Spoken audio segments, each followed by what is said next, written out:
பரிசுத்தமுள்ள பிதாவை உம்மை சோதரிக்கிறோம், துதிக்கிறோம் ராஜா. தேவாதி தேவனே உமக்கு நன்றி செலுத்துகிறோம் சுவாமி. ஆண்டவரே உம்முடைய வார்த்தைக்காக ஜெபிக்கிறோம் ராஜா. ஆண்டவரே உம்முடைய வார்த்தையை தந்து நீர் எங்களை போஷிக்கிற தேவனாய் இருக்கிறீர் ராஜா. மனுஷன் அப்பத்தினால் மாத்திரமல்ல, தேவனுடைய வாயிலிருந்து புறப்படுகிற ஒவ்வொரு வார்த்தையினாலும் பிழைப்பான் என்ற பிரகாரம் உம்முடைய வார்த்தையினாலே பிழைக்க நீர் எங்களுக்கு கற்று தருகிறதுக்காக உமக்கு நன்றி செலுத்துகிறோம். ஆண்டவரை உள்ளும் புறமும் ஆண்டவரை மேய்ச்சலை கண்டடைய நீர் கிருபை செய்வீராக. ஆண்டவரை எங்களை உமக்கு முன்பாக ஆண்டவரை தாழ்த்துகிறோம், எங்களை அர்ப்பணிக்கிறோம் சுவாமி. ஆண்டவரை அவர் கீழ்ப்படுகிற உள்ளத்தை நீர் எங்களுக்கு கட்டளையிட்டதுக்காக நன்றி செலுத்துகிறோம். ஆண்டவரை நம்முடைய வார்த்தையிலே நிலை நிற்க கிருபை செய்யும்படியாக ஜெபிக்கிறோம். பரிசுத்த ஆவியானவரே நீர் எங்களுக்கு தருகிற பலத்துக்காக உமக்கு நன்றி செலுத்துகிறோம். இயேசுவின் நாமத்தில் ஜெபம் பண்ணி நிற்கிற பிதாவே, ஆமென். ஆமென். ஹல்லேலூயா. எத்தனை பேர் உற்சாகமா இருக்கிறீங்க? ஆமென். இன்றைய நாளிலும் நாங்கள் பார்க்க போகிற ஒரு முக்கியமான ஒரு பகுதி, இது ஆண்டவருடைய வார்த்தை கூட நாங்கள் பார்க்க போகிற பகுதியை கவனமாய் நாங்கள் எங்களுடைய சிந்தனைக்கு எடுத்துக்கொள்வோம். நாங்கள் ஆண்டவர் எங்களை ஒவ்வொருத்தரையும் இந்த சபையில் இணைத்திருக்கிறார், அவருடைய சித்தத்தோடு கூட. நாங்கள் எங்கெங்கெல்லாம் இருந்து வந்தாலும் தன்னுடைய சபையிலே ஆண்டவர் எங்களை இணைத்திருக்கிறார். தேவனுக்கு மகிமை. இன்னைக்கு அந்த இடத்துல இருக்கிற ஒவ்வொருத்தரும் நீங்கள் ஆசீர்வதிக்கப்பட்டவர்கள். ஆமென். பக்கத்தில் சொல்லுங்க, நீங்கள் ஆசீர்வதிக்கப்பட்டவர்கள், நீங்கள் தெரிந்தெடுக்கப்பட்டவர்கள், நீங்கள் பலப்படுத்தப்படுகிறீர்கள். ஆமென். சோர்ந்து போகிறவனுக்கு பலத்தை கொடுக்கிறது. எல்லாரையும் பார்த்தா நீங்கள் சோர்ந்து தான் போயிருக்கிறீங்க. இந்த வெதர் நாடி நீங்கள் சோர்ந்து போயிருக்கிறீங்கன்னு நான் நினைக்கிறேன். மனதிலே சோர்வு எங்களுக்கு இருந்தாலும் ஆண்டவர் எங்களுக்கு பலத்தை தருகிறவர்களாயிருக்கிறார். ஆமென். நாங்கள் இன்றைக்கு நாங்கள் பார்க்க போகிற முக்கியமான பகுதி என்னென்றால், முக்கியமாக பெண்களை குறித்து தான் இந்த காரியம் நாங்கள் பார்க்க போகிறோம். அதுக்காண்டி ஆம்பளையில் நீங்கள் கேர்லெஸ்ஸாக இருக்க வேண்டாம். இது எல்லாருக்கும் தான், சின்ன பிள்ளைகளுக்கும் பெரிய ஆட்களுக்கும் எல்லாருக்கும் சேர்த்து தான் இந்த மெசேஜ். இதில் நாங்கள் கொஞ்சம் கவனத்தை சொல்லுவோம். முதலாவது நாங்கள் என்ன பார்க்குறோம்னா, பெண்கள் ஊழியத்தில் இருக்கிற பெண்களை குறித்து நாங்கள் பார்க்க போகிறோம். பெண் தீர்க்கதரிசியலை நாங்கள் பார்க்க போகிறோம். வேதத்திலிருந்து பெண்கள் தீர்க்கதரிசியலாய் ஆதியாகமத்திலிருந்து தொடக்கம் வெளிப்படுத்தப்பட்டால் எப்படியாக அவர்கள் தேவனால் பிரயோஜனப்படுத்தப்பட்டார்கள், தேவனால் பயன்படுத்தப்பட்டார்கள். அல்லேலூயா. அடுத்து நாங்கள் பார்க்குறோம் என்னென்றால், இதில் நாங்கள் பார்க்கல இப்படி பெண்கள் ரெண்டு பார்க்கல உங்களுக்கு எத்தனை பேர்கிட்ட ஞாபகம் வருது?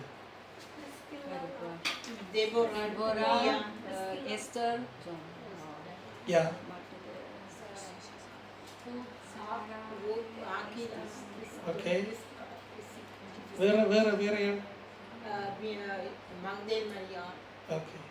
ஸோ ஓகே, நாங்கள் இப்போ முக்கியமாக தீர்க்கதரிசியில தான் நாங்கள் பார்க்க போகிறோம். ஆனால் நீங்கள் சொல்கிற ஆட்கள் எல்லாரும் ஊழியம் செய்கிறாங்க, ஆண்டவருடைய ஊழியத்தை செய்தவங்க. தபிதா அப்படியே நாங்கள் கணக்கு பேரை நாங்கள் எடுத்துக்கலாம். அப்போ எங்களுடைய காலத்தில் உங்களுக்கு யாரும் எத்தனை பேருக்கு தெரியும்? மூட்டை தெரேசா தெரியும் உங்களுக்கு? அவையும் ஒரு ஆண்டவர் கண்டு ஊழியம் செய்ததான். அவை போல் இப்போ எங்களுடைய காலத்தில் ஆண்டவர் எங்களை எப்படியாக பயன்படுத்த எத்தனை நீங்கள் எல்லாரும் உற்சாகமாக இருக்கிறீங்க. எனக்கு பொம்பளைகள் கண்டோன்னு கொஞ்சம் நீங்கள் கொஞ்சம் கூட உற்சாகமாக இருப்பீங்கன்னு நம்புகிறேன். நாங்கள் பார்ப்போம், நாங்கள் வார்த்தைகளை நாங்கள் பார்ப்போம். முதலாவது என்னென்றால், இதில் பார்க்கல நாங்கள் பார்க்குறோம், இந்த இந்த செய்தி தனியாக பெண்களுக்குன்னு சொல்லி நாங்கள் எடுக்காமல் உண்மையாகவே ஆண்களும் அதில் என்ன செய்யலாம், அவர்கள் என்ன எப்படியாக குடும்பத்தில் ஆண் பெண் இணைக்கப்பட்டிருக்கீங்கள. அதாவது எத்தனை பேரும் உங்களோட மனைவிக்காக ஜெபிக்கிற? நீங்கள் புருஷனுக்காக மனைவி ஜெபிக்கிறது அதில் மும்முரம் அனுப்பினோம். ஆனால் மனுஷன் பொஞ்சாதிக்காக ஜெபிக்க அதை நாங்கள் மறந்துடக்கூடாது, அதை நாங்கள் ஜெபிக்கணும். நாங்கள் குடும்பமாக நாங்கள் இந்த இடத்துல செய்து எத்தனை பேர் நீங்கள் விசுவாசிக்கிறீங்க? நாங்கள் குடும்பமாக இருக்கிறோம், நாங்கள் தேவனுக்குள்ளே நாங்கள் எல்லாரும் நாங்கள் இணைக்கப்பட்டிருக்கிறோம், ஒரு குடும்பமாக இணைக்கப்பட்டிருக்கிறோம். ஆண்டவர் இப்படியாக எங்களுக்கு கற்றுத்தர. அப்போ தனியாக பொம்பளைகள் தான் ஆம்பளைகளுக்கு ஜெபிக்கணும் வேண்டாம், ஆம்பளைகளும் பொம்பளைகளுக்கு ஜெபிக்கலாம், ஜெபிக்க வேண்டும். ஆமென். அதே போல் பிள்ளைகள் குடும்பத்தில் இருக்கிற பிள்ளைகளை நாங்கள் என்ன மாதிரி வளர்க்கணும்னு சொல்லி நல்லா முறைகளெல்லாம் ஆண்டவர் எழுதி தந்திருக்கிறார். எங்களுடைய ஆண்டவர் ஒரு ஒழுக்கத்தின் ஆண்டவராக இருக்கிறார். அவர் ஒழுக்கத்தின்படி எல்லாத்தையும் கொண்டு வருவார். ஆணையும் பெண்ணையும் ஆண்டவர் உருவாக்கி, முதல் ஆணை உருவாக்கி பேருந்து அவருக்கு ஒரு துணை வேணும்னு சொல்லி அவருக்கு ஒரு துணையை உண்டாக்கி அவைக்கு எல்லாவற்றையும் கொடுத்து ஆண்டவர் அதில் சொல்லுகிறார் அந்த பொம்பளை வந்து ஆம்பளைக்கு கீழ்ப்படிஞ்சு இருக்கணும். எப்படியாக கிறிஸ்து சபைக்கு தலையாக இருக்கிறாரோ அதே போல் நாங்கள் எல்லாரும் கீழ்ப்படிந்து இருக்க வேணும்னு சொல்லி நாங்கள் அந்த வார்த்தைகளை நாங்கள் வாசித்திருக்கிறோம். நாங்கள் இந்த நேரத்தில் நாங்கள் பார்க்குறோம், இதுலேயும் ஒரு சின்ன ஒரு இன்ஃபர்மேஷன் இருக்குது. புத்தியுள்ள ஸ்திரீ தன் வீட்டை கட்டுகிறாள், புத்தி இல்லாத ஸ்திரியோ தன் கைகளினால் அதை இடித்து போடுகிறாள் என்று எங்கே வாசிக்கிறோம்னா நீதிமொழிகள் 14வது அதிகாரம் 1வது வசனத்தில் நாங்கள் வாசிக்கிறோம். அதே போல் சங்கீதம் 128 3வது அதிகாரத்தில் என்னென்று சொல்லப்பட்டிருக்கிறது,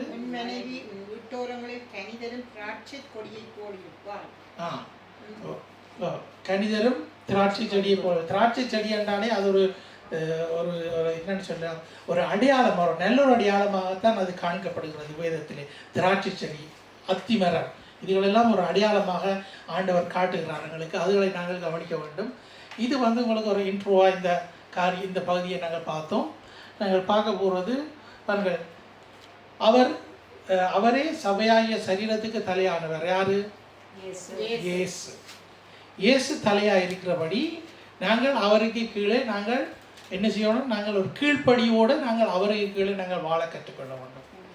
அதன்படி தான் நாங்கள் பார்க்குறோம். அடுத்த வசனம் சொல்லுது, எபேசியரில் கிறிஸ்து சபைக்கு தலையாக இருக்கிறது போல புருஷனும் மனைவிக்கு தலையாக இருக்கிறான், அவரே சரீரத்தில் ரட்சிக்கிறவருமாக இருக்கிறார்னு சொல்லி.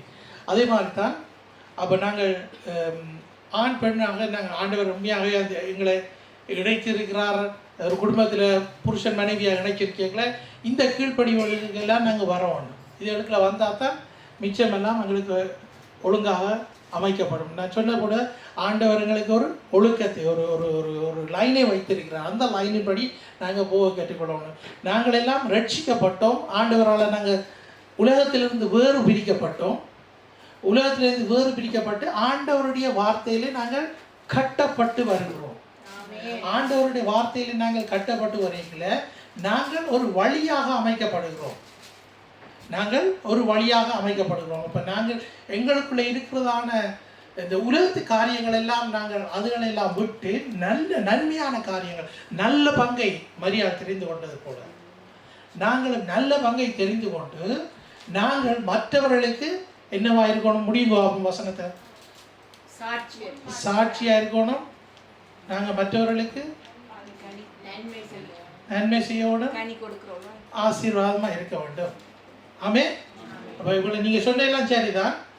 நான் நான் சொல்ல வேண்டியது ஆசீர்வாதத்தை தான் நான் கேட்டுக்கொள்கிறேன். நாங்கள் மற்றவர்களுக்கு பிரயோஜனமாய், நாங்கள் உலகத்துக்கு நாங்கள் பிரயோஜனமாக இருக்க வேண்டும். பாருங்கள், ஒவ்வொருத்தரும் ஆண்டவரிடத்தில் வரைக்கும் ஏதோ ஒரு தேவையோடு தான் வருவாங்க. ஆண்டவர்கிட்ட அவங்க வரைக்கல ஏதாவது ஒரு தேவையோடு தான் வருவாங்க. சில பேர் வார்த்தத்தின் நிமித்தம் ஆண்டவரை தேடுவார்கள். சில பேருக்கு உலகத்து தேவைகளாக இருக்கும். அந்த தேவைகளை நாடி வருவார்கள். ஆண்டவர் எனக்கு சமாதானத்தை தருவார் என்று சொல்லி தேடி வருவார், சந்தோஷத்தை தருவார். இதெல்லாம் என்னுடைய பார்வைக்கு நான் என்ன ஆண்டவர் எனக்கு நான் இதை தருவார் என்ற விசுவாசத்தோடு நான் ஆண்டவரை தேடி வரேன். ஆனால் ஆண்டவருடைய பார்வைக்கு ஆண்டவர் எங்களை யூஸ் பண்ணுறார். ஆண்டவர் எங்களை எடுத்து எங்களை பண்படுத்தி பதப்படுத்தி எங்களை ஒரு ஏதாவது ஒரு ஒரு என்னன்னு சொல்லலாம், wir sind ein Kanal, wie ein Kanal für andere Leute. Wir bringen was Gutes für die anderen Leute. Da, wo wir gerade unterwegs sind, Schule, Uni, Arbeit, in meinem Freundeskreis oder wo ich zu Hause bin. Wir kriegen diese ganze Input von Gottes Wort. Das Gute behalten wir und damit versuchen wir uns anzupassen. Und dafür haben wir den Heiligen Geist bekommen, der uns dann zurecht weist, was wir machen sollten, was wir nicht machen sollten. அதாவது பரிசுத்த ஆவியானவருடைய உதவியோடு கூட நாங்கள் கேட்கிற வார்த்தைகளின் நிமித்தம் ஆண்டவர் எங்களை நாங்கள் இருக்கிறதான இடங்களிலே, வீடாக இருக்கலாம், ஃபேமிலியாக இருக்கலாம், நாங்கள் வேலை செய்கிற இடமாக இருக்கலாம், இல்லாட்டி வேறு ஒவ்வொரு இடங்களிலும் ஆண்டவர் எங்களை சரிப்படுத்தி அவர்களுக்கு ஒரு நாங்கள் ஆசீர்வாதமாய், நாங்கள் அவர்களுக்கு முன்மாதிரியாய், அவர்களுக்கு ஒரு ஒரு ஒரு ஒரு பில்டாக, அதாவது ஒரு நல்ல ஒரு உதாரணமாக எங்களை ஆண்டவர் வைத்திருக்கிறார். இப்படியாக வைத்திருக்கிறது நிமித்தம் தான் ஆண்டவர் எங்களை இந்த பூமியிலே வைத்திருக்கிறார். அவருடைய சித்தம் எங்களுக்குள்ளாக நிறைவேறுது. அல்லேலூயா. நாங்கள் வார்த்தைக்கு போவோம். நாங்கள் வார்த்தையில் முதலாவது வார்த்தை சொல்லுகிறது யாத்திராகமம் 15வது அதிகாரம் 20வது வசனம். ஆரோனின் சகோதரி ஆகிய மீரியாம் என்னும் தீர்க்கதரிசியானவள், வாசிகள் தொடர்ந்து. ஆரோனின் சகோதரியாகிய மீரியாம் என்னும் தீர்க்கதரிசியானவளும் தன் கையிலே தம்புரை எடுத்துக்கொண்டாள். சகல ஸ்திரிகளும் தம்புருக்களோடும் நடனத்தோடும் அவளுக்கு பின்னே புறப்பட்டு போனார்கள். ஆமென். ஹல்லேலூயா. என்ன வாசிக்கிறோம்? ஆரோனின் சகோதரி மீரியாம் வந்து அவள் தம்புரை எடுத்துக்கொண்டு அவள் போறாவாம். அவள் என்ன செய்யறாவும், இது இப்போ நடக்குதுன்னா இது இந்த இஸ்ரவேல் அந்த காலத்தில் நடக்குது. அவள் எடுத்துக்கொண்டு போய்க்கல அவைய பார்த்து மற்றவர்களும் ஃபாலோ பண்ணுறாங்க. அவைய மாதிரி மற்றவர்களும் ஃபாலோ பண்ணி போகிறாங்க. இவர்கள் என்னென்றால், மீரியாம் வந்து தொடக்கத்தில் நாங்கள் பார்க்க வேண்டாம், நாங்கள் தொடக்கத்தில் இஸ்ரவேலை ஆண்டவர் சரியாக எகிப்திலேருந்து வழிநடத்தி போய்க்கல 3 பேரை ஆண்டவர் தெரிஞ்செடுத்தார். யார்? மோசே, ஆரோன், மீரியா. மோசே, ஆரோன், மீரியா. இவர் 3 பேரையும் வைத்துத்தான் ஆண்டவர் இந்த ஜனத்தை வழி நடத்தி கொண்டு போனார். இந்த ஜனத்தை வழி நடத்திக்கல மோசே வந்து ஒரு நல்ல ஒரு மனம் உள்ள மோசே ஆண்டவருக்கு பிரியமான, ஏன் எல்லாத்திலும் உண்மையா இருக்கு, எங்கேயும் உண்மையாக இருக்கு. ஆனா அவரை வச்சு ஆண்டவர் ஆரோனையும் வச்சு மீரியாமையும் வச்சு தன்னுடைய ஜனத்தை வழிநடத்தி போகிற நேரத்தில் நாங்கள் சில காரியங்களை நாங்கள் கற்றுக்கொள்ளக்கூடியதாக இருக்கிறது. உண்மையாகவே நான் போன முறை பார்த்த மாதிரி இஸ்ரவேலை நாங்கள் உதாரணமாய் பார்த்து நாங்கள் மாற்றிக்கொள்ள வேண்டும். ஆண்டவர் எங்களோடு பேசுவார். அந்த நேரத்தில் நாங்கள் எங்களுக்கு நாங்கள் விட்டு கொடுத்து, வார்த்தைக்கு விட்டு கொடுத்து நாங்கள் போக வேண்டியதாக இருக்கிறது. இப்போ மீரியா வந்து நாங்கள் பாப்பமா இருந்தால் மீரியாம் இதில் கிடக்குது, ப்ரொஃபேட்டின்னு தான் கிடக்குது, தீர்க்கதரிசின்னு தான் கிடக்குது. தீர்க்கதரிசி முதலாவது நாங்கள் பார்க்குற கரெக்டரை வந்து இவ தான். பைபிளில் முதலாவது நாங்கள் பார்க்குறோம், இவ தான் தீர்க்கதரிசி என்று சொல்லப்படுகிறது. இந்த ஆதியாமத்திலேருந்து நாங்கள் பார்த்துட்டு போய்க்கல, யாத்திராமத்தில் முதலாவது ஆள் வெளிப்படுது. ஸோ இவர்கள் 3 பேரை நாங்கள் பார்த்துட்டு போய்க்கல. நாங்கள் அடுத்த வசனத்தில் நாங்கள் பார்க்குறோம், மீகா 6:4, நான் உன்னை எகிப்து தேசத்திலிருந்து வர பண்ணி அடிமைத்தன வீட்டிலிருந்து உன்னை வீட்டு கொண்டு மோசே, ஆரோன், மீரியாம் என்பவர்களை உனக்கு முன்பாக அனுப்பினேன். அல்லேலூயா. அவர்களை நாங்கள் சொல்லுவோம்னா, நாங்கள் ஒரு டீம், நாங்கள் ஒரு இடத்துல நாங்கள் வேலை செய்கிறோம்னா, ஒரு டீம் ஒன்று நாங்கள் நடத்துகிறோம்னா, அந்த டீமுக்கு தகுதி உள்ளவர்களாக எங்களை மாற்றுறோம்னா, அதில் இப்போ சில பேரை பார்த்தாலே அவங்களுக்கு தெரியும் இவங்க ஒரு டீமை கொண்டு நடத்தக்கூடிய ஒரு உதாரணம் அவங்கள்ட்ட இருக்குது. பாருங்க, ஒவ்வொருத்தரும் நாங்கள் வித்தியாசமான ஆக்கள். ஒவ்வொருத்தருகிட்டையும் ஆண்டவர் தாளந்துகளை கொடுத்திருக்கிறார், இந்த ஒவ்வொரு கனிகளை கொடுத்திருக்கிறார். அதுகளை நிமித்தம் நாங்கள் ஆண்டவர் தந்த வரங்களின் கனிகளின் கொண்டு நாங்கள் ஆண்டவருக்கு ஊழியம் செய்கிறது தான் அவருடைய விருப்பமாக இருக்கிறது. ஸோ அதுக்கேற்றபடிக்கு எங்களை நாங்கள் அர்ப்பணிக்கிறோம். முதல் என்ன, நாங்கள் ஆண்டவரிடத்தில் அர்ப்பணிக்கிறோம். அடுத்தது ஆண்டவருடைய வார்த்தையை நாங்கள் கேட்கிறோம், நாங்கள் கீழ்ப்படிந்து நாங்கள் தேவனுடைய வார்த்தைக்கு கீழ்ப்படிந்து நாங்கள் வருகிற நிமித்தம் இப்படியாக ஆண்டவர் மோசே, ஆரோன், மீரியாவை என்னென்றாக அவர்களை வழிநடத்தின அந்த காலத்தில் ஆசாரியனும் ராஜாக்களும் ஆசாரியனும் தீர்க்கதரிசியுமாக அவர்கள் 3 பேரையும் ஆண்டவர் வழி நடத்தி விடுகிறார். இவைகளை நாங்கள் பார்க்கக்கூடியதாக இருக்குது. அதாவது பாருங்க, ஒரு அரசன் எடுப்ப மாட்டா. அரசன் என்ன செய்வார்? அரசன் தண்ட ரீதிக்கு நடக்க போற இல்லாத ஆண்டவர் கிடைக்கிற நல்ல ஒரு அரசன் சாலமோன் எடுத்துக்கொள்வோம். அவர் என்ன செய்தார்?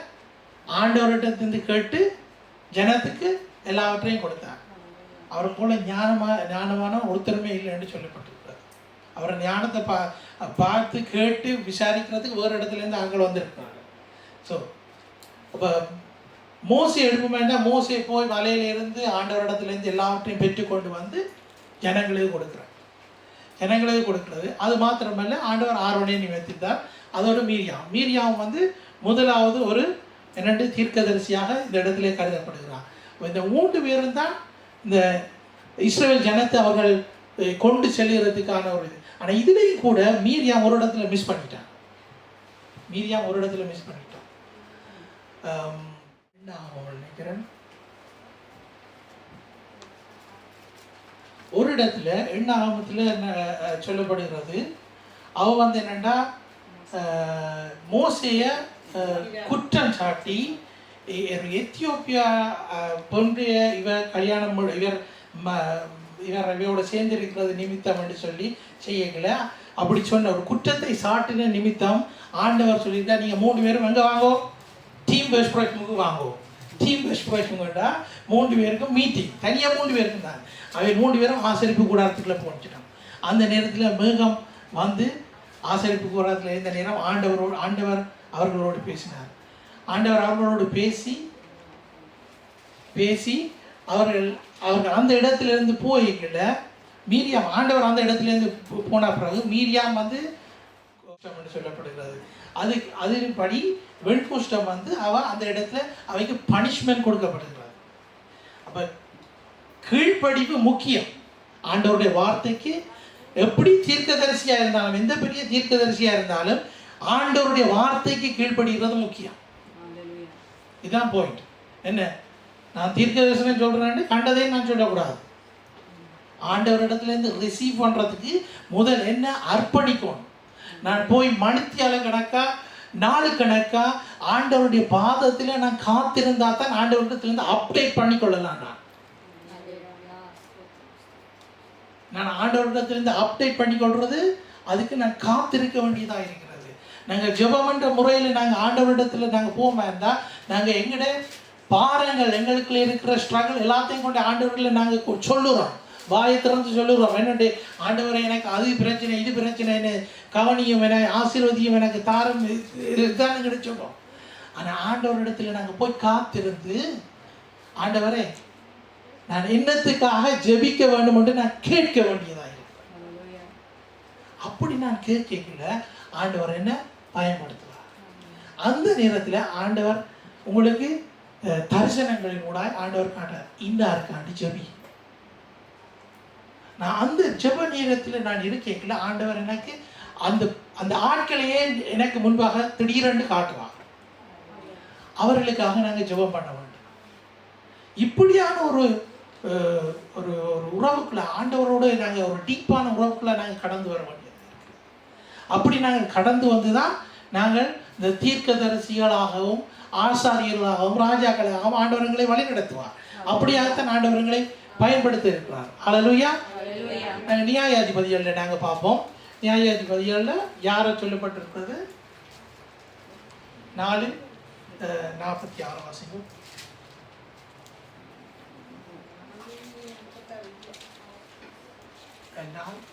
4ஆம் அதிகாரம் 4ஆவது வசனம்.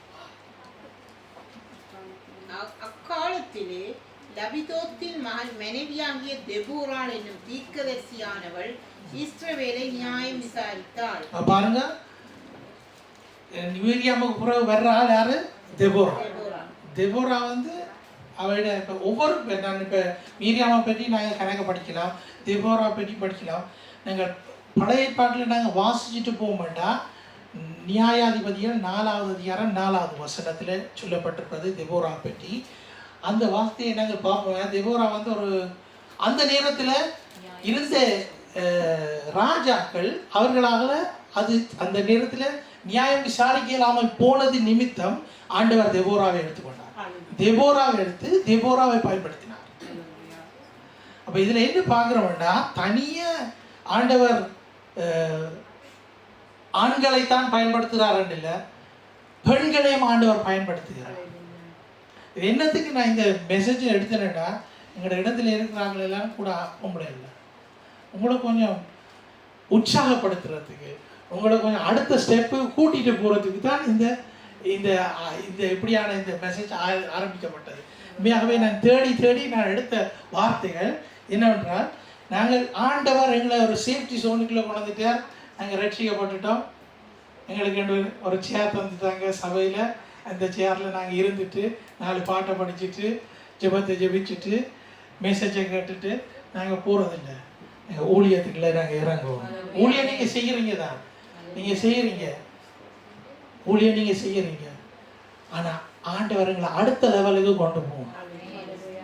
நாங்கள் இப்படியே வந்து நாங்கள் போகக்கூடாது. நாங்கள் ஆண்டவர் உண்மையாகவே ஆண்டவர் என்னோட இருக்கிறாங்க நான் உணர்ந்து கொள்ள, நான் சாட்சியாக மற்றவர்களுக்கு நான் எடுத்து சொல்லணும் என்னோட ஆண்டவர் இருக்கிறார் அப்படின்னு சொல்லி அவ்வளோத்துக்கு நான் என்ன ஆண்டவரிடத்தில் அர்ப்பணிக்கணும். அப்போ ஆண்டவரிடத்தில் நான் அர்ப்பணித்து தண்டிக்கல ஆண்டவர் எங்களை உண்மையாகவே பாயப்படுத்துவார். நாங்கள் அடுத்த வார்த்தையை நாங்கள் பார்ப்போம். அடுத்த அதிகாரம் நெகேமியா 6வது அதிகாரம் 14வது வசனத்தில் பார்ப்போம். நெகேமியா புத்தகமே உங்களுக்கு ஃபுல்லாக நடந்த பிரசங்கம் பண்ண ஞாபகம் இருக்கா?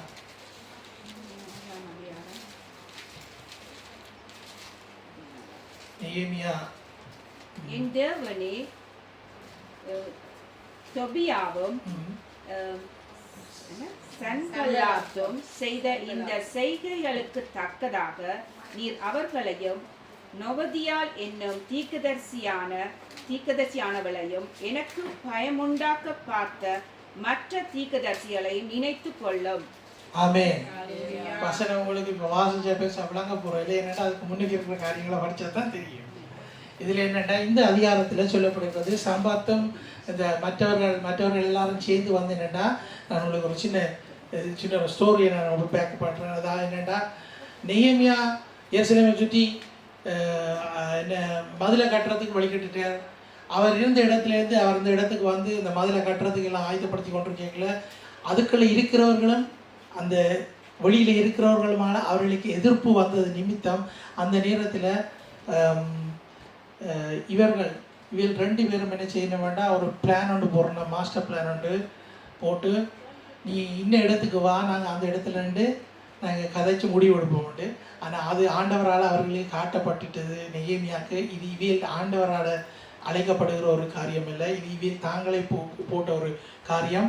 இது நிமித்தம் இவர்கள் என்னை, அதாவது இந்த மதிலை கட்ட விடாமல் இருக்கிறது தான் அவங்களோட முடிவு. இந்த மதில் கட்டக்கூடாது. ஆனால் அதுலேயும் ஆண்டவர் ஒரு தீர்க்கதரிசியை எழுப்பினார். இதைத்தான் நாங்கள் பார்க்குறோம். அதுலேயும் ஆண்டவர் முக்கியமான கேரக்டர்களை நாங்கள் முக்கியமான காரியங்களை நாங்கள் பார்த்து கொண்டிருக்கிறோம். அந்த மதில் கட்டப்படும் மட்டால் எல்லாரும் என்ன செய்தாங்க தெரியுமா? ஒரு கையால் வேலை செய்து கொண்டு ஒரு கையால் வேலை செய்து கொண்டு அடுத்த கையால் பட்டயத்தை பிடிச்சு கொண்டு தான் நின்றாங்க. அவ்வளோத்துக்கு எதிர்ப்பு, அவ்வளவு. அது சில பேர் பட்டயத்தை பிடிச்சி கொண்டு அவர் பார்த்து கொண்டு நினைக்கினா வெளியிலேருந்து யாராவது எதிரி வர்றாங்க. அந்த நேரத்தில் எருசலேமை சுற்றி எல்லா சுவரும் உடைக்கப்பட்டிருக்கிறது.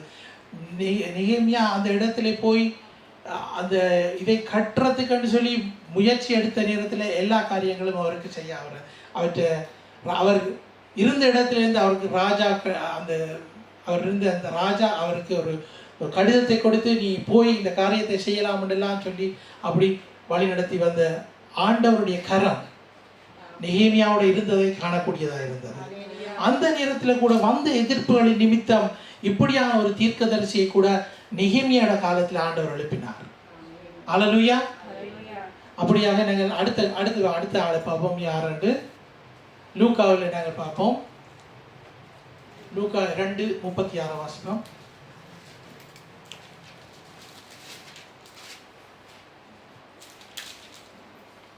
ஆசேருடைய கோத்திரத்தாலும் பானுவேலின் குமாரத்தியுமாகிய அன்னாள் எனும் ஒரு தீர்க்கதரிசி இருந்தாள். அவள் கன்னி பிராயத்தில் விவாகமானது முதல் 7 வருஷம் புருஷனுடனே வாழ்ந்தவளும் அதிக வயது சென்றவளுமாய் இருந்தாள். அன்னாள் தீர்க்கதரிசியை பற்றி நாங்கள் இதில் வாசிக்க முடியாது இருக்கிறது. இப்படி நாங்கள் ஒவ்வொருத்தரையும் நாங்கள் பார்த்துட்டு போய்க்கல அவங்களோட பேக்ரவுண்டை நாங்கள் பார்த்தா தான் எங்களுக்கு தெரியும் ஆண்டவர் இப்படியாக அவர்களை பாவிச்சிருக்கிறார். ஸோ அதுக்கேற்ற மாதிரிக்கு அன்னாளை ஆண்டவர் பாவித்தார். அன்னாருக்கு யார் கிடைச்சது? அன்னாள் பழைய பாடுது. ஆனால் அன்னாள் என்ன செய்யறாங்க? அவன் ஒரு தீர்க்கதரிசியாக ஃபங்க்ஷன் பண்ணியிருக்கிறான். அதைத்தான் நாங்கள் பார்க்குறோம். ஒவ்வொருத்தரும் பாருங்க, முதல் பார்த்தா மீரியாம, தெபோராவை பார்த்தோம், நெகேமியாவில் பார்த்தோம், இப்போ நாங்கள் லூக்காவில் பார்த்து கொண்டிருக்கிறோம். அப்போ ஒவ்வொருத்தரையும் நாங்கள் பார்க்கல கணக்குன்னு சொல்லி இல்லை, ஆனால் இருக்கிற அவர்களை நாங்கள் கவனித்து பார்ப்போம். இந்த ஆண்டவர் அப்படியாக பயன்படுத்தி வருகிறார். பாருங்கள், எலிசபெத் குழந்தை கிடைத்த நேரத்தில் மரியா போய் எலிசபெத்து விஷ் பண்ணுறான். விஷ் பண்ணிக்கல பரிசுத்த ஆவியானவர்னால் நிரப்பப்படுகிறார். யாரு? எலிசபெத். வயிற்றில் இருக்க குழந்தை துள்ளியது. ஏன் துள்ளியது? பரிசுத்த ஆவியானவர் நிரப்பப்பட்டது. பாருங்க, ஆண்டவர் பரிசுத்த ஆவியானவரை கொண்டு வழிநடத்துகிற காரியங்கள் ஒவ்வொன்றையும் நாங்கள் பார்ப்போம். தீர்க்க தரிசனங்கள் வந்து எங்க இருந்து வருமானு நினைக்கிறீங்க நீங்க? இன்னொரு முக்கியமான ஒரு காரியம் தீர்க்க தரிசனங்கள். ஆண்டவருடைய வார்த்தையிலிருந்து தான் தீர்க்க தரிசனங்கள் வரப்போம். கூறப்பட்ட வார்த்தையிலிருந்து தான் தீர்க்க தரிசனம் வரும். மெசேஜில் வர்ற தீர்க்க தரிசனத்தை நீங்கள் ரியலைஸ் பண்ணுவீங்க. மெசேஜை கேட்டுக்கொண்டிருக்கீங்களே, ஆண்டவர் உங்களோட பேசுகிறார் தானே, அது உங்களுக்கு கொடுக்கப்படுவதான தீர்க்க தரிசனம். அதான் முக்கியம். அதான் அதில் நம்மளோட முழு ஏமம் இருக்கணும், முழு கவனமும் அங்கே தான் இருக்கணும். இதுக்கு தான் மெசேஜை கவனமாக கேட்க சொல்லியிருக்குது. அப்போ மெசேஜ் கேட்கல, உங்களோட ஆண்டவர் பேசுகிறார். மெசேஜ் நாங்கள் என்னத்துக்கு நாங்கள் மெசேஜை ப்ரிப்பேர் பண்ணிக்கு நாங்கள் இந்த இடத்துல வந்து அந்த மெசேஜை பகிர்ந்து கொள்கிறோம். ஆண்டவருடைய வார்த்தை உங்கள் ஒவ்வொருத்தரோடும் பேச வேண்டும். ஆண்டவருடைய வார்த்தை எங்களை சரிப்படுத்த வேண்டும். உங்களையும் தான் என்னையும் தான் ஆண்டவருடைய வார்த்தை எங்களை சரிப்படுத்தணும். அப்போ நாங்கள் மெசேஜ் நாங்கள் நாங்கள் இதில் பார்த்து கொண்டு போனாலும், ஆனால் அதிலிருந்து கிடைக்கிற வெளிப்படுத்தல்கள் என்னென்று நாங்கள் எங்களுக்கு தான் தெரியும். நாங்கள் ஒவ்வொருத்தரும் வித்தியாசமான காரியங்களாக வித்தியாசமான கரெக்டராக இந்த இடத்துல இருந்தாலும் ஆண்டவர் எங்களை என்னத்துக்கு பாவிக்கிறார். ஆண்டவர் என்னங்க சொல்கிறாரா? நீ ஜெபிக்கிறது காணாது, நீ ஜெபிக்கணும் கூட சொல்லி, இல்லாட்டி உன்னை ஜெபிக்கிற மாடல் புல இப்படி நீ ஜெபிச்சு கொள்ளணும்னு சொல்லி, இதுகளெல்லாம் மெசேஜில் இருந்து தான் வரும். மெசேஜில் இருந்து தான் வரும். ஆண்டவர் தான் பேசுகிறார். ஆண்டவருடைய வார்த்தையை தான் நாங்கள் பார்க்குறோம். இதில் எடுத்து கொண்டு வந்து நான் வேறொரு புத்தகத்தை கொண்டு வந்து இதில் வச்சு ஒன்றும் செய்யலை. ஆண்டவருடைய வார்த்தை அதைத்தான் நாங்கள் பார்க்குறோம். ஒவ்வொரு வார்த்தைகளாக நாங்கள் பார்த்துட்டு போகிறோம். ஒவ்வொரு வார்த்தையில் நாங்கள் பார்க்கல அந்த இடத்துல சொல்லப்படுகிறது பாருங்கள். இப்போ அப்போஸ்தலர் விசேஷத்தில் நாங்கள் பார்ப்போம். அப்போஸ்தலர் நடவடிக்கைகளில் 21-9 வசனம் தீர்க்க தரிசனம் சொல்லி, அதுக்கு முதல் வசனத்தை வாசிங்க. அப்போ கொஞ்சம் விளக்கமாக இருக்கும். 8:9 பவுலை சேர்ந்தவர்களாய்ந்து நாங்கள் புறப்பட்டு செசரியா பட்டணத்துக்கு வந்து 7 பேரில் ஒருவனாகிய பிலிப்பெனும் சுசேஷனுடைய வீட்டிலே பிரவேசித்து அவனிடத்தில் தங்கினோம். தீர்க்க தரிசனம் சொல்லுகிற கன்னியாஸ்திரிகளாகிய 4 குமாரத்திகள் அவனுக்கு இருந்தார்கள். ஆமென். ஹல்லேலூயா. அப்ப பிலிப்புக்கு என்னன்னா 4 பொம்பளை பிள்ளைகள் இருந்துச்சுன்னா 4 பேரும் தீர்க்க தரிசனம் சொன்னாங்க. 4 பொம்பளை பிள்ளைகளும் தீர்க்க தரிசனம். இப்ப 4 பேரும் ஆண்டவரோட நல்ல டீப்பான ரிலேஷன்ஷிப்ல இருக்க போய் தான் அவங்களுக்கு தீர்க்க தரிசனம் வரம் கொடுக்கப்பட்டது. 4 பேரும் நல்ல ஆண்டவருக்காக காத்திருந்த ஆண்டவரிடத்துல காத்திருக்க போய்த்தான் அவர்களுக்கு இந்த தீர்க்க தரிசனம் வரம் கொடுக்கப்பட்டது. அதனால தான் இது ரெக்கார்ட் பண்ணப்பட்டிருக்கிறது அப்போஸ்தலர் நடவடிக்கைகளில். என்னட்டு அவர் 4 கன்னியர்களும் தீர்க்க தரிசனம் சொல்லுவர்களாக இருந்தார்கள். அப்போ ஆண்டவர் தந்திருக்கிற வரம் எல்லாம் வேறு யாருக்கும் எங்களுக்கு தேவையில்லை. வரம் நாங்கள் ஒரு சாதாரணமாக ஒரு ரெகுலர் விசுவாசியாக நாங்கள் இருந்துட்டு போவோம். எங்களுக்கு கரைச்சல் வேணாம், இந்த தலையடியும் வேணாம், ஒன்றும் வேணாம், அப்படி இருந்துடாதீங்க. ஆண்டவர் எங்களை பயன்படுத்த வேண்டும்.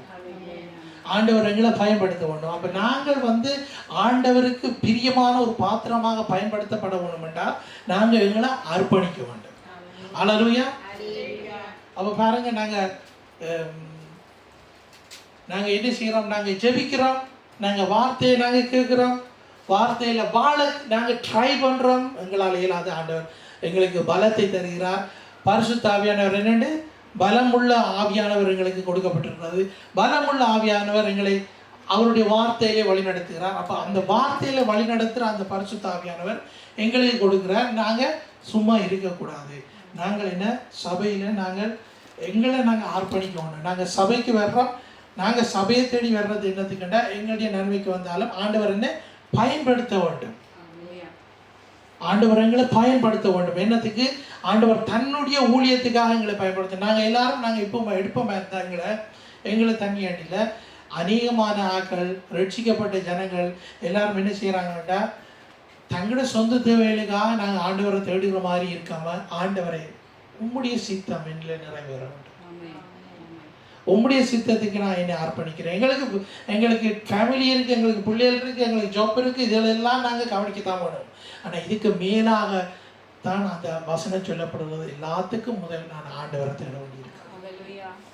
எல்லாத்துக்கும் முதலாவது தேவனுடைய ராஜ்யத்தையும் அவருடைய நீதியையும் தேடுங்கள், அப்பொழுது இவைகள் எல்லாம் எங்களுக்கு கூட கொடுக்கப்படும். இவைகள் என்றால் இந்த உலகத்து காரியங்கள், உலகத்து ஆசீர்வாதங்கள் எங்களுக்கு கூட கொடுக்கப்படும். நாங்கள் என்னென்னா எங்களுடைய எங்களுடைய கவனம் முழுக்க உலகத்து ஆசீர்வாதங்களையும் உலகத்து காரியங்களையும் கொடுத்துட்டோம். ஆனால் ஆண்டவர் சொன்னால் முதலாவது என்ன தேடு, முதலாவது நீ என்னிடத்துல வா, என்னிடத்துல காத்துரு, நான் உன்னை கொண்டு பெரிய பெரிய காரியங்களை செய்ய போகிறேன். ஆண்டவர் சொன்ன இந்த நாங்கள் வாசிக்கிற வசனங்களை எல்லாம் பாருங்கள், தீர்க்க தரிசன வசனங்கள், வாக்குத்தத்த வசனங்களை நாங்கள் படிக்கும்போது எங்கள் படித்து போட்டு நாங்கள் அதை ஒரு பட்டுப்படாத மாதிரி நாங்கள் படிச்சுட்டு விட்டுடுவோம். அப்படியே இருக்கக்கூடாது. நாங்கள் அந்த வார்த்தைகளை எடுத்து ஆண்டவர் எனக்கு சொல்லியிருக்கிறாண்டு நாங்கள் சொந்தம் கொண்டாடுவோம். நாங்கள் எப்படியாக நாங்கள் பாருங்கள், ஒவ்வொரு நாளும் நாங்கள் சொல்கிறோம், ஆண்டவரை உடைய கிருபை எங்களுக்கு பெரிதாக இருக்கிறது, அவருடைய கிருபை எங்களுக்கு பெரிதாக இருக்கிறது. அந்த கிருபையில் நாங்கள் சொந்தம் கொண்டாடுறோம். ஆண்டவர் உடைய கிருபையினால தான் நான் சுகத்தோடு இருக்கிறேன், ஆண்டவர் உடைய கிருபையினாலே தான் நான் பலத்தோடு இருக்கிறேன், உடைய கிருபையினாலே தான் நான் உயிர் வாழுகிறேன் என்று நாங்கள் சொல்லுகிறோம்.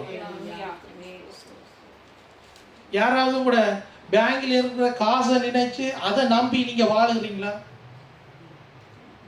அப்படி வாழ்ந்தா அது கூட, அப்படி வாழ்ந்தா அது கூட. என்னென்னா ஆண்டவர் தான் எங்களுக்கு எல்லாத்தையும் கொடுக்கிறதுவனாக இருக்கிறார். அந்த ஆண்டவர்கிட்ட நாங்கள் அவருடைய கரத்தை தான் நாங்கள் பார்த்து கொண்டிருக்கிறோம். அவருடைய கரத்தை நாங்கள் பார்த்து கொண்டிருக்கிறது அவருடைய சித்தம் எங்களுடைய வாழ்க்கையில் நிறைவேறணும். அவருடைய விருப்பத்தை நாங்கள் நிறைவேற்றுறதுக்கு தான் இந்த பூமியிலே நாங்கள் வாழ்ந்து கொண்டு இருக்கிறோம். அல்லேலூயா. நீங்கள் பாருங்க, இந்த 1 கொரிந்தியர் 14வது அதிகாரம் 3வது வசனத்தில் சொல்லப்படுகிறது, தீர்க்க தரிசனம் சொல்லுகிறவனோ மனுஷனுக்கு பக்தி விருத்தி உண்டாகவும் ஆறுதல் உண்டாகவும் பேசுகிறார். அப்ப தீர்க்க தரிசன வரத்தை நாங்கள் நாட வேண்டும். இந்த தீர்க்க தரிசன வரம் எங்களுக்கு கிடைக்க வேண்டும். ஏனென்றால் நாங்கள் ஆட்டோமேட்டிக்லி யாராவது சோர்ந்து போயிருந்தால் நாங்கள் என்ன செய்வோம், கிட்ட போய் நாங்கள் பிரதர் சிஸ்டர் சும்மா இருக்கிறீங்களா என்று கேட்டால் அவர்கள் சோர்ந்து கொண்டு கொஞ்சம் அப்படி இப்படியாது. அப்போ எங்களுடைய கரெக்டர் என்ன மாதிரி, எங்களுடைய நேச்சர் என்ன மாதிரின்னா நாங்கள் உடனே அவங்களுக்காக நாங்கள் ஃபீல் பண்ணுற ஆக்களாக இருக்கிறோம். நாங்கள் அவங்களுக்காக நாங்கள் ஃபீல் பண்ணுற ஆக்களாக இருக்கிறோம். அவங்ககிட்ட சொல்கிறோம், ஒன்றுக்கு யோசிக்காதீங்க, நாங்கள் ஜெபம் பண்ணுவோம். இல்லாட்டி வேறு எதுவும் சொல்கிறீங்களா நீங்கள்? அப்படி சொன்னால் பிள்ளை அது அப்படி சொல்லக்கூடாது, அப்படி சொல்லக்கூடாது. நாங்கள் ஜெபம் பண்ணுவோம். என்னடா என்ன சொல்கிறது, இந்த உலகத்தில் இருப்பவர்களும் எங்களுக்குள்ள இருப்பவர் பெரியவர். ஆமென். அப்படி நாங்கள் விசுவாசத்தோடு வாழ வேண்டும். ஏதோ கிறிஸ்டியன்ஸ் என்றால் போரிங்கான கிறிஸ்டியன்ஸாக நாங்கள் இருக்கக்கூடாது. கிறிஸ்டியன்ஸ் என்றால் எங்களுக்கு சந்தோஷம் இல்லை, சமாதானம் இல்லை, எந்த நேரம் மோத்த தொங்க போட்டுக்கொண்டு இதனாடி தான் வார்த்தைகள் எல்லாம் எழுதி இருக்குது. என்னென்று நீங்கள் உபவாசம் பண்ணும்போது மோத்த தொங்க போடாங்க, எல்லாம் கழுவி பவுடர் எல்லாம் பூசி நல்ல வடிவாக இருங்கோ, தலைக்கு எண்ணெய் வச்சு அப்படி வடிவாக இறங்கோன்னு சொல்லி ஆண்டவர் தெரியும் மகட குணம். அப்போ நாங்கள் என்ன செய்யணும்னா நாங்கள் உண்மையாகவே இந்த வரத்தை நாட வேண்டியதாக இருக்கிறது. ஆண்டவர் சொல்லியிருக்கிறார் என்னென்று, சர்ப்பங்களையும் தேள்களையும் எடுக்கவும். வாசிங்க மார்க்கு 16 சர்ப்பங்களையும் தேள்களையும் எடுக்கவும். விசுவாசிக்கிறவர்களால் நடக்கும் அடையாளங்களாவன, என் நாமத்தினாலே பிசாசுகளை துரத்துவார்கள். கொஞ்சம் பொறுங்க, எல்லாரும் எடுங்க, எல்லாரும் எடுத்துட்டு எல்லாரும் வாசிங்க.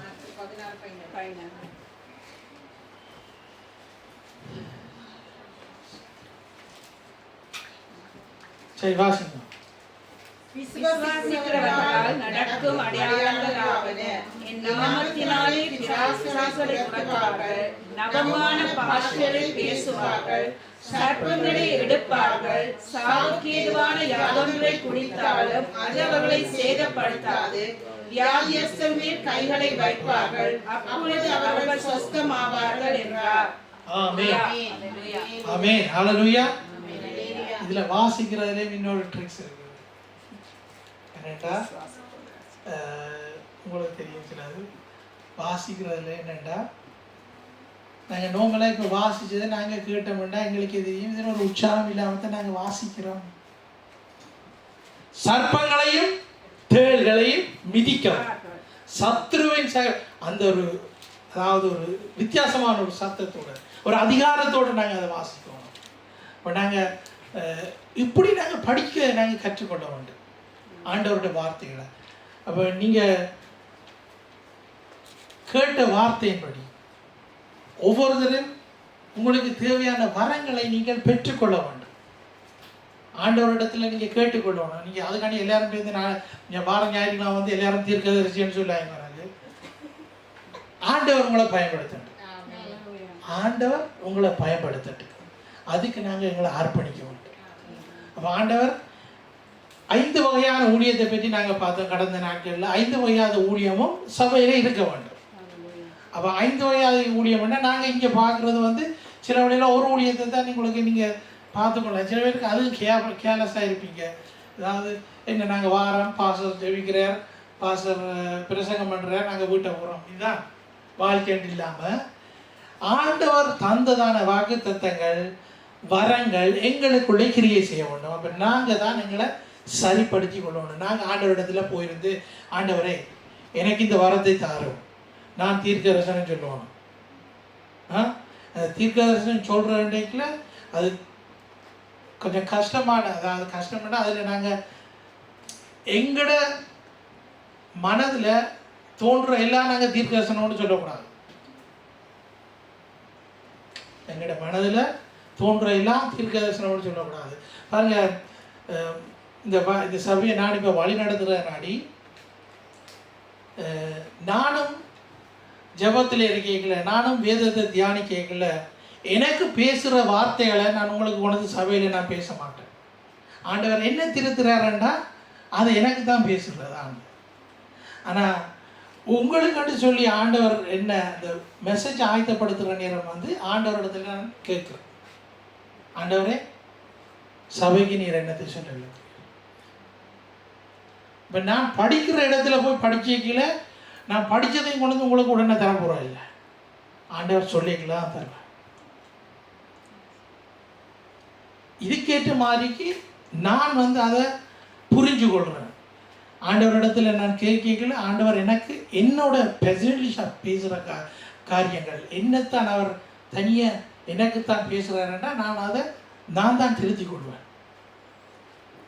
உங்களுக்கு ஆண்டவர் தரைக்கல, அப்போ நான் உங்களுக்கு கொண்டு வந்து தரேன். அப்படியாக அதை வித்தியாசமாக நாங்கள் பிரித்து நாங்கள் பார்க்கக்கூடியதாக இருக்க வேண்டும். தேவன் எங்களோடு பேசிக்கல. இப்போ நாங்கள் பார்த்தோம் என்னத்துக்களாக தரிசனங்கள் உண்டாய் சொற்பனங்கள் உண்டாய்த்தான் ஆண்டவர் எங்களோட பேசுவார், வார்த்தை கூடாக பேசுவார்.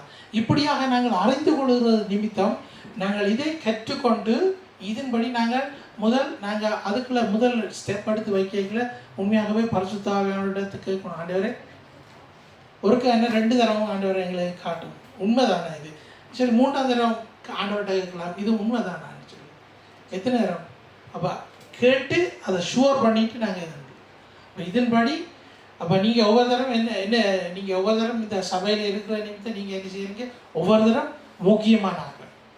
ஆமென். ஒவ்வொரு தரம் தேவனுக்கு பிரியமான பிள்ளைகளாக இருக்கிறீர்கள். ஹல்லேலூயா. நீங்கள் சோர்ந்து போகக்கூடாது. நாங்கள் இவ்வளோ பேர் தானா இப்படின்னு சொல்லி நாங்கள் கேவணி அதை நாங்கள் கவலைப்பட்டு கொண்டு இருக்கக்கூடாது. ஆண்டவரிடத்தில் நாங்கள் விசுவாசத்தோடு நாங்கள் ஆண்டவரிடத்துக்கு, ஆண்டவரே நீ தந்த ஆத்துமாக்களுக்கு நன்றி. ஸோ அதே மாதிரி ஆண்டவரிடத்துல நான் கேட்கணும். பாருங்கள், 16 ரோமர் 16:1 இதுவும் ஒரு நல்ல ஒரு காரியம்தான். ஆனால் இப்படியாக நாங்கள் இருக்க வேண்டும் சொல்லி மற்றவர்களுக்கு நாங்கள் ஒரு சாட்சியாக இருக்க வேண்டும். மற்றவர்கள் எங்களை பார்த்து உண்மையாகவே இந்த சிஸ்டர்கிட்ட போனால் அவங்க ஜெபிப்பாங்க, இந்த சிஸ்டர்கிட்ட போனால் அவங்க நல்ல ஆலோசனை தருவாங்க, அவங்க ஜெபிக்கிறவங்கன்னு சொல்லி அப்படியான ஒரு நோக்கத்தோட ஆட்கள் எங்களை தேடி வருவோம். ஆமென். அப்படியா நாங்கள் இருக்க வேண்டும். நாங்கள் சபைக்கு பிரயோஜனமாக இருக்க வேண்டும். வெளியிலே எங்களுடைய வாழ்க்கையிலே நாங்கள் மற்றவர்களுக்கும் பிரயோஜனமாக, நாங்கள் ஆண்டவர்களை வைத்திருக்கிற குடும்பத்தில் நாங்கள் பிரயோஜனமாக இருக்கணும். வேறு பொம்பளைகள் தான் நான் சொல்கிறேன். என்னென்னா, நீங்கள் பெண்கள் வந்து பிள்ளைகளை வளர்க்கல பாருங்கள், பிள்ளைகள் சில வழியில் கீழ்ப்படிய மாட்டாங்க. கீழ்ப்படியாத நேரத்தில் அவங்களுக்கு வார்த்தையை சொல்லுவோம். என்ன வார்த்தை சொல்லுறது? நீதிமொழிகளில் என்ன வார்த்தை சொல்லுறது? தகப்பனின் போதகத்தை தள்ளாதே, தாயின் போதகத்தை தள்ளாதே என்றது. தாய் தான் போதிக்கிறவர். தகப்பன் வந்து ஒருக்கா சொல்லிட்டு போயிடுவார். தகப்பன் வந்து ஒருக்கா சொல்லிட்டு போயிடுவார் பிள்ளைக்கு. அது கேட்காட்டிக்கு தான் ஏதாவது 2 அடிக்க விடும். தகப்பன் புத்தியை கேள், தாயின் போதகத்தை தள்ளாதே. தாய் வந்து திரும்பவும் திரும்பமாக பிள்ளைகளுக்கு போதிக்கிற ஒரு பாத்திரமாக இருக்கிறார். அப்ப தாய் வந்து திரும்பவும் திரும்பமாக அவைக்கு தெரியும். ஏண்டா அந்த 10 மாதம் சுமந்து அந்த பிள்ளைய வளர்த்து ஆளாக்கி விட்டா பிறகு தகப்பன் பிள்ளைக்கு எதிராக கதைச்சாலும் தாய் சொல்லுவா, இல்லை அப்படி செய்யாதீங்க, அப்படி சொல்லாதீங்க, அவன் திருந்துவான் அப்படின்னு சொல்லி. அதாவது பிள்ளைகளை நாங்கள் எவ்வளோத்துக்கு நாங்கள் கவனமாக வளர்த்துட்டு. இது வந்து நாங்கள் தீர்க்கதரிசிகளைத்தான் நாங்கள் பார்த்துட்டு வந்தோம். என்னென்று பைபிளில் ஒரு இவ்வளோ தீர்க்கதரிசிகளை பார்த்துட்டு வந்தோம். ஆனால் நாங்கள் வீட்டிலையும் எங்களுடைய குடும்பத்துக்குள்ளேயும் நாங்கள் ஒரு நல்ல ஒரு உதாரணமாக இருக்க வேண்டும். தாய் தகப்பன்மார் பிள்ளைகளுக்கு உதாரணமாக. இப்போ தாய் ஒழுங்காக பிள்ளைகளை வளர்த்தெடுக்கையில் தகப்பனும் சேர்ந்து நின்று பிள்ளைகளை வளர்க்க வேண்டும், ஒத்துழைக்க வேண்டும். அதே மாதிரி பிள்ளைகளும் கேட்டவுடனே ஓகே கேட்ட அப்புறம் என்ன செய்யணும்னா அவங்க தங்களை திருத்திக்கணும். தேவனுடைய வார்த்தைக்கு அவர்கள் தங்களை அர்ப்பணிக்க வேண்டும். அல்லேலூயா, அல்லேலூயா. யாரும் சோர்ந்து போயிருக்கிறீங்களா? உங்களுக்கு இந்த தீர்க்கதரிசிகளை குறித்து தீர்க்கதரிசிகளை சொல்லிட்டா தீர்க்கதரிசிகள் கணக்கு இருப்பீங்க. தேடி எடுத்த வசனங்கள் இன்னார்ன்னு சொல்லி மீரியாம் எப்படியாக தொடங்கினாலோ, தெபோரா, ஒவ்வொரு டைமுக்கும் ஆண்டவர் ஒவ்வொரு ஆக்களை தெபோராக்களை போய் சொல்லணும்னா தெபோரா புத்தகத்தை எடுத்து பாட்டி நல்ல வடிவம் படி தெபோரா. ஆமென், அல்லேலூயா. கர்த்தருக்கு ஸ்தோத்திரம் உண்டாவதாக. நாங்கள் எழுந்து நின்று நாங்கள் ஜெபம் பண்ணுவோம். ஆண்டவர் தந்த இந்த வார்த்தைகளுக்காக நாங்கள் சோர்ந்து போகாமல் உண்மையாகவே தேவனிடத்தில் எங்களை அர்ப்பணிப்போம். தேவனிடத்திலே நாங்கள் காத்திருப்போம். அவருடைய சித்தத்துக்கு நாங்கள் எங்களை விட்டு கொடுக்கிறதுக்கு நாங்கள் எங்களை அர்ப்பணிக்க வேண்டும். ஆமென். நாங்கள் எல்லாருமாகவே வாயை திறந்து நாங்கள் ஜெபம் பண்ணுவோமாக. பரிசுத்தமுள்ள பிதாவே, உம்மை சோதரிக்கிறோம், துதிக்கிறோம் ராஜா. தேவாதி தேவனே, உமக்கு நன்றி செலுத்துகிறோம். சர்வ வல்லவரே, இந்த நேரத்திலும் ராஜா ஆண்டவரே நீர் தாமே பேசின வார்த்தைகளுக்காக உமக்கு நன்றி செலுத்துகிறோம் சுவாமி. ஆண்டவரே, இந்த வார்த்தைகள் கூட நீர் எங்களோடு பேசினதுக்காக நன்றி செலுத்துகிறோம். கர்த்தாவே, உம்முடைய கிருபையின் கரங்கத்துக்குள்ளாக எங்களை அர்ப்பணிக்கிறோம் ராஜா.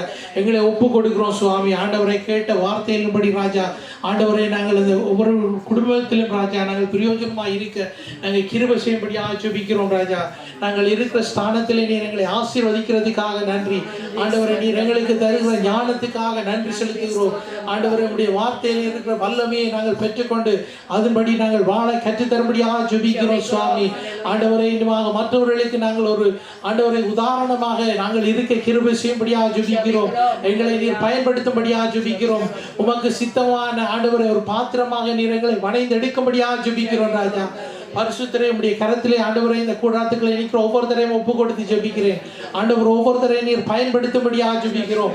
ஆண்டவர் ஒவ்வொருத்தரையும் நீர் பயன்படுத்தும்படியாக ஜெபிக்கிறோம். உம்முடைய ஊழியத்துக்கு தங்களை ஒப்பு கொடுக்க தங்களை அர்ப்பணிக்க நீர் கிருபை செய்வீராக சுவாமி. இயேசுவின் நாமத்தினாலே நாங்கள் ஜெபிக்கிறோம் ராஜா. ஆண்டவரே, உம்முடைய வார்த்தையிலே ஒரு வாஞ்சியை ஆண்டவரை நீர் கட்டளையிடும்படியாக ஜெபிக்கிறோம் ராஜா. ஆண்டவரே, உம்முடைய வார்த்தைக்கு தங்களை அர்ப்பணிக்கிற பிள்ளைகளாக இவர்களை மாற்றும்படியாக ஜெபிக்கிறோம். ஆண்டவரே, உம்முடைய கரத்திலே இவர்களை முற்று முழுதுமாக ஒப்பு கொடுத்து இயேசு கிறிஸ்துவின் வல்லமையுள்ள நாமத்தினாலே ஜெபம் பண்ணி நிற்கிறேன் பிதாவே. ஆமென், ஆமென், ஆமென், ஆமென். ஹல்லேலூயா. தாமே இன்னுமாக இந்த நேரத்திலும் பிள்ளைகளுக்காகவும் ஆண்டவரிடத்திலே எங்களுடைய பிள்ளைகளை நாங்கள் அர்ப்பணிப்போம். அவர்களை தேவன் அவர்களுடைய எதிர்காலத்தை தேவன் பார்த்துக் கொள்வார். நாங்கள் பிள்ளைகளை தேவனுடைய கரத்தில் ஒப்பு கொடுத்து அவருடைய ஆசீர்வாதத்தை நாங்கள் ஜெபம் பண்ணுவோமாக. சோத்திரம் ஆண்டவரே, உம்மை சோதரிக்கிறோம், துதிக்கிறோம் ராஜா. சர்வ வல்லவரே, இந்த வேளையிலும் ஆண்டவரே பிள்ளைகளை ஆண்டவரே இந்த சபையிலே நீர் தந்ததுக்காக நன்றி செலுத்துகிறோம். ஆண்டவரே, தந்த ஒவ்வொரு பிள்ளைகளையும் ஆண்டவரே உடைய கரத்திலே முற்று முழுதுமாக ஒப்பு கொடுத்து ஜெபிக்கிறோம். ஆண்டவரே, அவர்களை பயன்படுத்தும்படியாக ஜெபிக்கிறோம் ராஜா. ஆண்டவரை சிறு பிள்ளைகளை ஆண்டவரை இடத்திலே வரவிடுங்கள் என்று சொன்ன பிரகாரம் ஆண்டவரை ஒவ்வொரு பிள்ளைகளை நீர் பாதுகாத்துக் கொள்ளும்படி ஆஜபிக்கிறோம். ஒவ்வொரு பிள்ளைகளை நீர் வழி நடத்தும்படி ஆஜபிக்கிறோம். அவருடைய எதிர்காலத்தை உடைய கரத்திலே ஒப்புக் கொடுக்கிறோம். கர்த்தருக்கு பயப்படுகிற பயத்தை அவர்களுக்கு நீர் கொடுத்ததுக்காக உமக்கு நன்றி செலுத்துகிறோம் ராஜா. கர்த்தருக்கு பயப்படுகிற பயத்தை ஆண்டவரை நீர் கொடுத்ததுக்காக நன்றி செலுத்துகிறோம். தகப்பனே உடைய கரத்திலே சிறு பிள்ளைகளை ஒப்புக் கொடுக்கிறோம் ராஜா. கர்த்தருக்கு பயப்படுகிற பயம் அவர்களுக்கு உண்டு பண்ணினதுக்காக உமக்கு நன்றி செலுத்துகிறோம். சோதரிக்கிறோம். அவருடைய ஆவி ஆத்மா சரீரத்தை நீர் பாதுகாத்து வழிநடத்தும்படியாக ஜெபிக்கிறோம். தாய் தகப்பனுக்கு ஆண்டவரே கர்த்தாவே ஆண்டவரை கீழ்ப்படுகிற உள்ளத்தை கட்டளையிடும்படியாக ஜெபிக்கிறோம் ராஜா. ஆண்டவரை தாய் தகப்பனுக்கு ஆண்டவரே கர்த்தாவை கீழ்ப்படுகிற உள்ளத்தை நீர் கட்டளையிட்டதுக்காக நன்றி செலுத்துகிறோம். ஆண்டவரை உடைய வார்த்தைக்கு நடுங்குகிற பிள்ளைகளாய் அவர்களை மாற்றும்படியாக ஜெபிக்கிறோம் ராஜா. ஆண்டவரை உடைய கரத்திலே அவர்களை முற்று முழுதுமாக ஒப்புக் கொடுத்து இயேசுவின் நாமத்தினாலே ஜெபம் பண்ணி நிற்கிறோம் பிதாவே. ஆமென் ஆமென் ஆமென். அடுத்ததாக நாங்கள் இஸ்ரவேல் தேசத்துக்காக நாங்கள் ஜெபம் பண்ணி இந்த ஆராதனையை நாங்கள் முடித்துக் கொள்வோம். சோத்திரம் ஆண்டவரை உம்மை சோதரிக்கிறோம் ராஜா. நன்றியோடு உம்மை சோதரிக்கிறோம். நன்றி கர்த்தா.